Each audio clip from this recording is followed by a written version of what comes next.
The Divine Zetan Trilogy is an epic science fiction saga set in the 28th century. This story starts with the introduction of Abraham Goldstein, a ruler of the empire on the 28th century Terran Council. Abraham Goldstein was looking out through the windows of the 3,000 meters Goldstein Tower built in the center of Antarctica.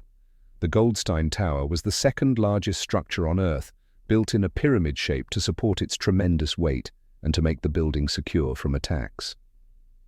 From the top of Goldstein Tower, Abraham Goldstein could see all his domains, the lush farmlands, the vast, serene parks, and the residential complexes where his loyal followers lived. Abraham sighed. Despite owning all of this, he was not satisfied.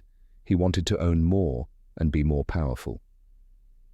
Being 250 years old, Abraham hoped that his DNA was possible to regenerate once more so that he would feel like a young man again.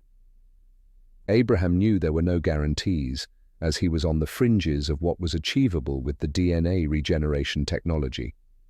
Regardless of what he did, death was crawling closer. Abraham exhaled and relaxed. Tomorrow would be a momentous day, and if he had lived for 250 years, he would survive another day. Abraham was excited for the next morning because of reports that the Divine Detection program was ready. He had ordered his scientists that he wanted to be the first person to use the innovative technology. Hopefully, it would answer all his questions about God and make him meet the divine being. The Divine Detection program was the latest marvel of quantum physics and a top-secret project of House Goldstein.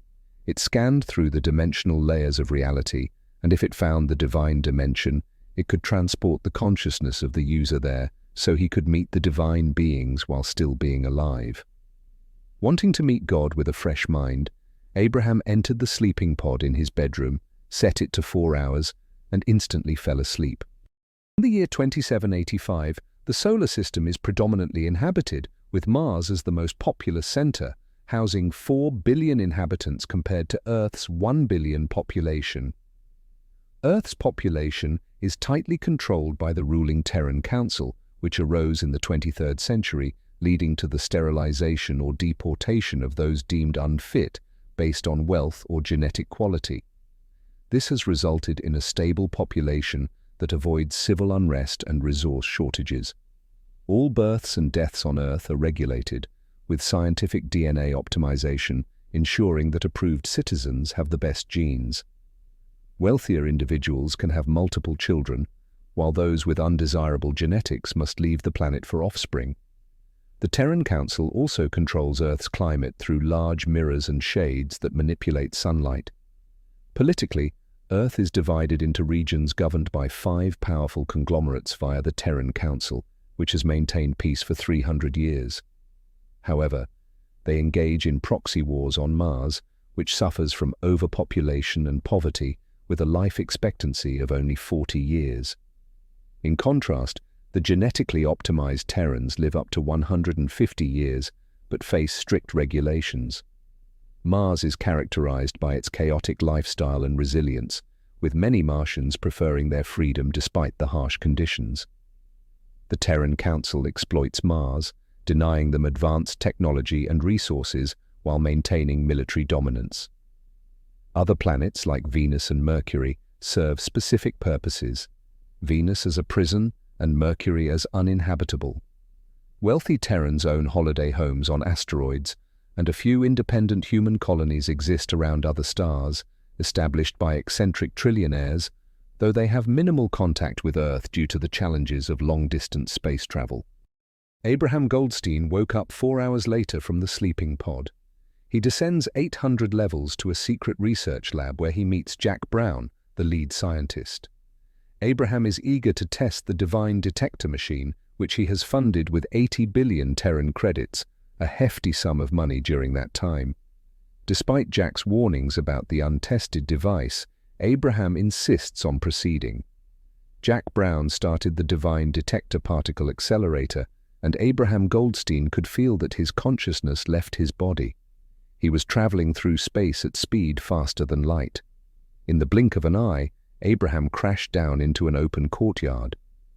Abraham got up and studied the courtyard. It was both beautiful and eerie at the same time. He looked at a pond full of lotus flowers. In the reflection of the pond, he could see the Goldstein Tower below, as if he was on a floating structure high up in the sky. Abraham was stunned by fascination, but he snapped out of it. He was here with a purpose, to meet God.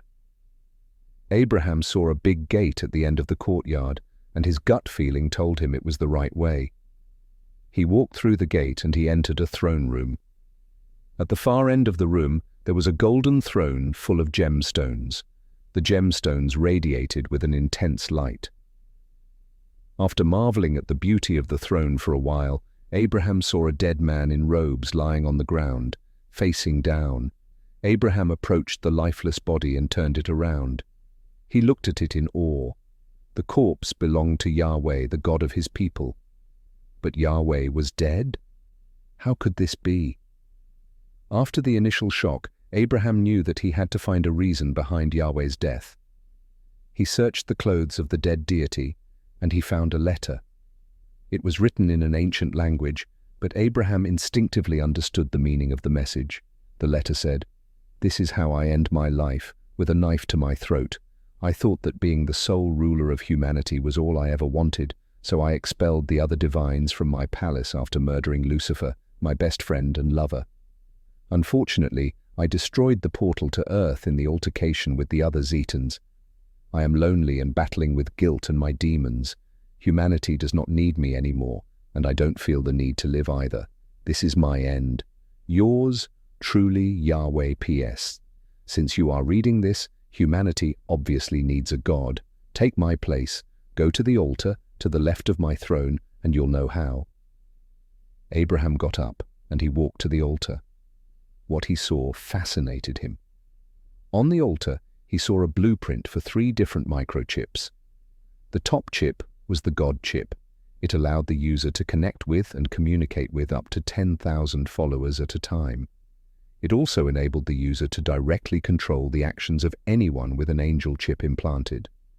The God chip also had the feature that the one wearing it could instantly kill anyone with an angel or human chip implanted. The middle chip was the angel chip. It allowed the user to connect with up to 100 followers at the time. The bottom chip was the human chip. It made it possible for gods and angels to enter the mind of anyone having the chip implanted in their brain and communicates with them. Abraham memorized the schematics, using the bionic memory-enhancing microchip he had implanted in his brain. The world then blurred in front of his eyes, and he was back in the research lab of Goldstein Tower.